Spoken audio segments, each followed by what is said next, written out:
में 100% ये काम करता है। तो 100% काम करता है, तो इसको हमको बहुत अच्छी तरह से लंग्स को रखना है। तो उसमें मैंने आपको बताया जब भी कोरोना हो गया तो ऐसे इस तरह से आप सांस लेंगे, ब्रेथ का सांस लेंगे, तो उससे क्या होगा कि इसमें अधिक ऑक्सीजन की अवेलेबिलिटी होगी।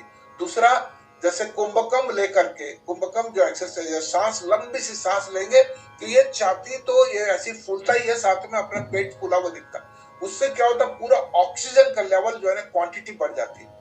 वो क्रिया जो है वो बोलते हैं अगर बिटवीन 3 से 5 के बीच में आप करेंगे, 3 से 5 के बीच में अगर लंग्स के लिए ये एक्सरसाइज करें। कुछ एक्सरसाइज है, जैसे सांस अगर नहीं आती तो हम क्या करते हैं, ये देखिए यहाँ पर हमने दिया है बॉल्स का, तो उसमें बॉल्स 3 रहते हैं। आप सांस ऐसे खींचिए, उससे आपको पता लग जाएगा कि आपके लंग्स की कैपेसिटी क्या है। कुछ समझ में नहीं आता तो जो बैलून छोटे बच्चों को हम फुलाते हैं, वो फुलाने से भी लंग्स का बहुत बड़ा एक्सरसाइज होता है, और उसके कई एक्सरसाइज मैं कई बार आपको बताया। तो 3 से 5 के बीच में लंग्स का। अब सेकंड, अब सेकंड आते हैं 7 बजे से, ये 5 बजे से 7 बजे तक। दूसरे जो अवयव है हमारा वो है लार्ज इंटेस्टाइन, बड़ी अंतड़ी। ये देखिए बड़ी अंतड़ी दिखा रहा है। इसकी एक्टिविटी 5 से 7 के बीच में होता है। तो इसमें जैसे आप जैसे आयुर्वेदिक में भी आप देखे होंगे, वात, पित्त और कफ बोलते हैं। तो कफ का प्रकोप सुबेरे होता है, सुबेरे और शाम को, बचपन में अधिक होता कफ। जो भी छोटे बच्चों को दिखे कफ अधिक रहे, तो इसी प्रकार सुबेरे 5 से 7 के बीच में कफ अधिक रहने कारण, जस्ट लाइक लुब्रिकेट के समान, उस समय अगर टॉयलेट अगर आदमी जाते हैं तो ये लार्ज इंटेस्टाइन को बहुत सेफ मूड में रख सकते हैं। कभी इसको अगर आप टाइम देना चाहते हो 5 से 7 के बीच में, उसके बाद आपको एक्स्ट्रा पावर लगती है।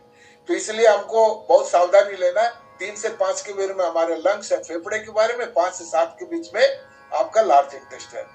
तीसरा हो जाता है 7 से लेकर 9 बजे तक। टाइमिंग देखिए 7 से, ये हमारी डाइजेस्टिव सिस्टम, जो स्टमक बोलते हैं, पेट।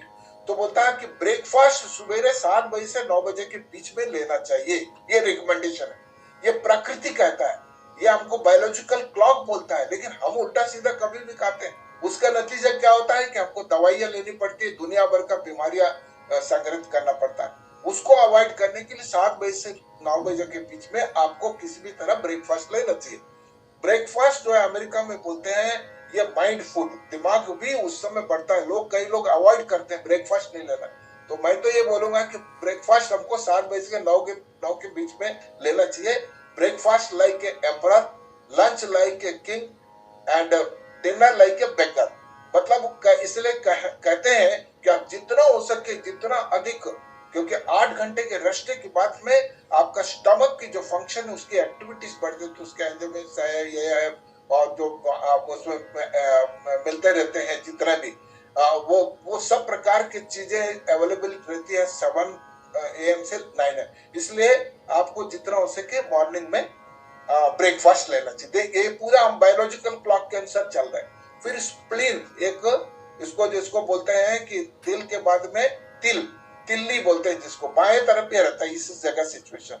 आज इसका फंक्शन कभी कभी तिल्ली नहीं है तब भी, कई पार्ट्स नहीं है तब भी जिंदा रहता है, लेकिन ये तिल का ये फंक्शन है कि जितना भी प्रकार का ब्लड है वो ब्लड के अंदर में वो फिल्टर करता है ताकि बैक्टीरिया को थोड़ा कम करे। तो हर चीज का कोई ना कोई उपयोग रहता है। तो बोलता है कि स्प्लीन 9 बजे से लेकर 11 बजे के बीच में, वो तो साफ साफ बोलते हैं कि कृपया इसको याद रखें कि don't take a single drop of water, एक बूंद पानी भी नहीं पीना। इसका मतलब 9 बजे तक हमने ब्रेकफास्ट किया है, लेकिन 9 से 11 के बीच में कुछ नहीं खाना चाहिए। ये सावधानी रहे तो हमको वो आपका जो तिल है, जो स्प्लीन बोलते हैं, उसको बहुत हेल्दी रख सकते हैं। अब ये बहुत इंपॉर्टेंट है, 11 से लेकर 1 PM। कभी कभी आपको याद आता होगा, जितना भी ऑफिस में जितना भी मीटिंग होते हैं कि ब्रेकफास्ट लेने के बाद में 11 बजे के बाद से 1 बजे के बीच में अधिकतर 90%। उसका कारण क्या? उसमें अधिक मूवमेंट मत करिए, पसीना वाला कोई काम मत करिए। जैसे स्कूटर खराब हुआ, उसको घसीटते हुए ले जा रहे हैं, ये कर रहे हैं। तो बोलता है कि एक्स्ट्रा एक्सर्शन उस समय 11 से, क्योंकि उस समय हार्ट का जो मैक्सिमम वो फंक्शन चलती है, 100% जो काम करता है उस समय मेरा दिल काम करता है। इसलिए 11 से 1 के बीच में जितना हो सके हार्ड वर्क काम ना करके कोई मीटिंग्स या कोई बुद्धि का काम करते एक जगह बैठ करके उसको करना, ये उपयोगी रहता है। ये बायोलॉजिकल क्लॉक। अब सेकंड है स्मॉल इंटेस्टाइन, छोटी आंतड़ी। छोटी आंतड़ी बोलते हैं लेकिन उसकी लंबाई बड़ी आंतड़ी से अधिक रहता है। ये देखिए, ये पूरा दिखाया हुआ। तो ये छोटी आंतड़ी को अगर परिपक्व रखना तो बोलता है बिटवीन 1 PM to 3 PM के बीच में आपको लंच लेना चाहिए डेली। लंच जो है टाइमिंग इसी के बीच में, कभी कभी हम लोग 4 बजे खाते हैं, कभी 5 बजे। इस कारण क्या हो रहा है, लाइफ स्टाइल बीमारियां हो रही। तो स्मॉल इंटेस्टाइन्स का क्या मतलब है, खाना तो आपका ब्रेकफास्ट भरा हुआ है लेकिन लंच में थोड़ी सी उसकी क्वांटिटी अनुपात में थोड़ा कम हो जाती है। तब उस समय जस्ट लाइक हम उसको इलेक्ट्रिकल इंजीनियरिंग में डायोड बोलते हैं। डायोड में क्या फंक्शन क्या है, एक बार जाने के बाद वो खुल जाता है लेकिन वापस नहीं आता। तो वो डायोड के समान एक बार ये खाना जाता है ऊपर में स्मॉल इंटेस्टाइन में और वापस जो है वो आपका लंच जो है बेनिफिशियल रहता है। और छोटी आंतड़ी में कोई भी प्रॉब्लम ना है उस समय अगर हम 1 से 3 के बीच में अगर ये आदत डाले कि हमको लंच लेना ही है। और दूसरा, उसके बाद में 3 से 5 के बीच में हम लोग देखा थोड़ा रेस्ट लेने के बाद में चाय पीते हैं, 3 से 5 के बीच लेते हैं। वो बोलते हैं कि जितना हो सके अधिक से अधिक आप लिक्विड पानी जितना हो सके पीते हैं तो उस समय की यूरिनरी ब्लैडर जो है ना उसमें खराब होने की चांसेस नहीं रहती है, क्योंकि उस समय वो 100% काम करता है। 3 से 5 के बीच में अधिक से अधिक पानी लिक्विड लेना चाहिए, इसलिए हम लोग चाय भी लेते हैं। अब उसके बाद आता है 5 बजे से शाम को 7 बजे तक, वो भी हार्ट के समान बड़े नाजुक। तो बहुत अधिक हार्ड वर्क ना करके इसमें अपने यूरिनरी सिस्टम, जिसको एक किड्स है जो आपका जो किडनीज है, उनको परिपक्व रखने के लिए उस समय बड़ा काम करने से पानी तो हमने पिया 3 से 5 के बीच में, तो ये सब फायदे की चीज है। तो 5 से 7 के बीच में आपका किडनी का रोल है। फिर चला जाएगा उसके बाद 7 से 9 बजे तक। तो सायंकालीन भोजन जो करते हैं तो उसका कारण क्या हुआ है कि 7 बजे से 9 बजे के बीच में आपको किसी भी विधि से डिनर ले लेना चाहिए। उससे क्या होता है, जो मेरे हार्ट वाल्व्स है, हार्ट के अंदर जो वाल्व्स है वो उसका स्ट्रेंथन करता है, मजबूत करता है।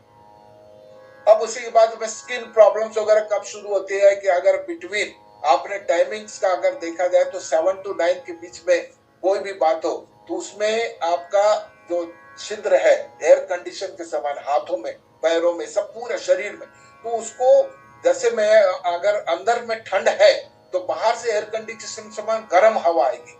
फिर अंदर अगर गर्म है, अंदर बहुत अधिक गर्मी हो गई है तो बाहर से ठंडिया होता है। तो इस प्रकार बैलेंस करता है वो। अगर हम लोग 7 to 9 के बीच में एक जगह बैठ करके अपना फैमिली के साथ बैठे तो 2 फायदा, एक तो बच्चों के साथ बैठने का समय बढ़ जाएगा, दूसरा आप टीवी के पास बैठे कहीं भी बैठे 7 से 9 के बीच में, तो आपका एक प्रोसेस जो एयर कंडीशनिंग का चल रहा है तो उससे क्या होगा कि अपना स्किन प्रॉब्लम्स वगैरह बचते हैं। अगर 9 बजे तक 11 बजे तक घूम रहे हैं, that is not good. As पर बायोलॉजिकल क्लॉक अगर थोड़ा भी हम लोग काम करते हैं तो बहुत फर्क पड़ता है। और उसके बाद में 11 बजे से 1 बीच की बजे जनरली आपने देखा होगा गॉल ब्लैडर, जिसको चाहे वो निकाल देते हैं। कारण क्या है कि गॉल ब्लैडर बहुत उपयोगी है भैया, आपको ब्लड प्यूरिफिकेशन के लिए, इसके लिए, सबके लिए बहुत अच्छा है। लेकिन उसके अंदर में अगर स्टोन हो जाए तो इतना दुखदाई रहता है। वो बोलता है उसको अवॉइड करना, अगर परिपक्व रखना, गॉल ब्लैडर को अगर मजबूत रखना, 11 से 1 के बीच में किसी भी हालत में आपको सोने का उपक्रम करना चाहिए। बिस्तर में जा करके भगवान का नाम लेकर के सोना शुरू कर दो। ये समय आपको लेटने का है। ये अगर दिमाग नहीं बैठे रात को 1 बजे तक हम क्रिकेट देखे, पिक्चर देखे, देख सकते हो, लेकिन हम अपना बायोलॉजिकल क्लॉक को डिस्टर्ब कर रहे हैं। वो भी हमको डिस्टर्ब करेगा। जो लाइफ स्टाइल बीमारी आ रही है उसका प्रमुख कारण यही है। अगर मैं समय पे सब करता हूँ, समय पे खाना, समय पे सोना, तो उसमें वो बोलता है 11 बजे किसी भी हालत में, तो 1 बजे से 3 बजे बहुत महत्वपूर्ण का कारण है। क्यों प्रिपेयर करना चाहिए? अगर 12 बजे सोएंगे तो आपको वो स्पैन जो 90 मिनट्स का मैंने आपको नींद का बताया था, 90 मिनट्स के बाद में आप लेफ्ट करवट में तो दाहिना करवट में जाएंगे। ये करवट बदलना है, नहीं तो बीच में उठ करके आप टॉयलेट जाते हो। मतलब हर 1.5 घंटे के बाद में एक करवट बदलता है। उस स्पैन में अगर 20 मिनट का पक्की नींद आ जाए, डीप स्लीप जिसको बोलते हैं, तो वो 20 मिनट का 4 घंटे का आपको एनर्जी मिलता है। अगर ये 2-3 बार रात को वो आप सक्सेस हो गए तो आपको 10 घंटा 12 घंटा जो दूसरे दिन काम करना उसको एनर्जी मिलता है। तो वो बोलता है उसके प्रिपरेशन के लिए 11 बजे किसी भी तरह से आपको बिस्तर पे पहुंच जाना चाहिए, और 1 बजे तक आपने सोया, जो कि फिर मैंने बताया कि 50 हर्ट्ज तक आपको, अगर आप ईईजी मशीन से कैलकुलेट करेंगे तो आपका टेंशन है, दुनिया भर का प्रॉब्लम लेके बैठे, धीरे धीरे धीरे धीरे वो माइंड हो करके फिर 17 से 30 तक आता है।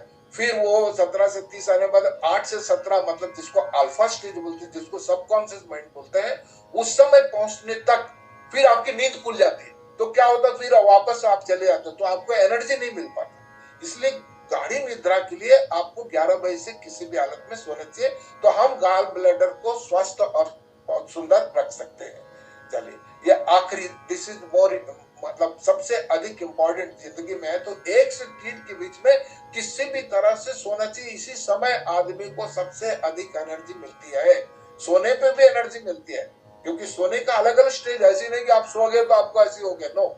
आपको डीप स्लीप तक पहुंचने के लिए, मतलब 50 से लेकर नीचे आया, फिर 30 आया, 30 से 17 आया, 17 से फिर 8 में आया, तो आपका स्लीप, आप सो रहे। फिर धीरे से 1 से 4 के बीच में अगर आप आ जाते हैं तो दैट इंडिकेट्स कि आपका डीप स्लीप। वो बोलते हैं कि 1 से 3 के बीच में किसी भी हालत में आपको